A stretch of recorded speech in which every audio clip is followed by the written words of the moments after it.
வணக்கம். நான் உங்க அடகிருஷ்ணர். இப்ப என்னன்னு பாத்தீங்கன்னா, நம்ம நிறைய கேள்விப்பட்டிருக்கோம். காதலிக்க மறுத்ததுனால ஒரு பையன் வந்து பொண்ணை சுட்டு கொண்டுட்டான், கத்தி அடிச்சு கொண்டுட்டான், கத்தியில குத்தி கொண்டுட்டான், ஆசிட் அடிச்சிட்டான், பொண்ணு பையனை கொண்டுட்டாங்க. இது மாதிரி நிறைய கேள்விப்பட்டிருக்கோம். இப்ப ஒரு தம்பதி கல்யாணம் ஆகி 5 மாதம் குழந்தை இருக்கு. அந்த பொண்ணு ஓரின சேர்க்கையால் விபரீதம். கல்யாணம் ஆகி குழந்தை இருக்க பொண்ணு இன்னொரு பொண்ணு மேல காதல் இல்ல இப்ப ஓரின சேர்க்கையால அந்த தனக்கு பிறந்த குழந்தைய ஒசூரில் ஓரின சேர்க்கைக்கு இடையூறாக இருந்த 5 மாத குழந்தையை ஆண் குழந்தையை கொண்டு புதைத்தாய். உங்களுக்கு இஷ்டம் இல்லைன்னா கொண்டு போய் கவர்மெண்ட்ல கொடுத்துருங்க. நிறைய பேர் குழந்தைன்னு தவிக்கிறாங்க. என்ன இந்த மாதிரி பண்றவங்களுக்குலாம் நம்ம அபிநயம் மாரி கொடுக்கணும். தூக்கு தண்டனை கொடுத்தா ஒரே நிமிஷம் செத்து போயிடுவாங்க.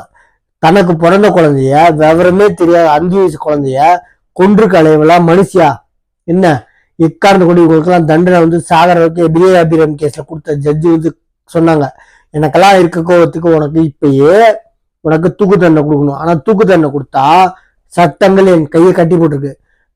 நீ வந்து கொலை செய்யல, இச்சை சந்தோஷத்துக்காக தனக்கு பிறந்த குழந்தைய மனிதாபமானம் இல்லாம கொலை செஞ்சிருக்க.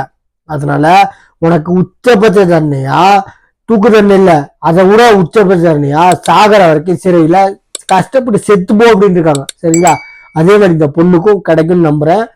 நம்ம பொறுத்துன்னு பார்ப்போம். ஏன்னா நம்ம சேனல் சப்ஸ்கிரைப் பண்ணி பாருங்க. தேங்க்யூ.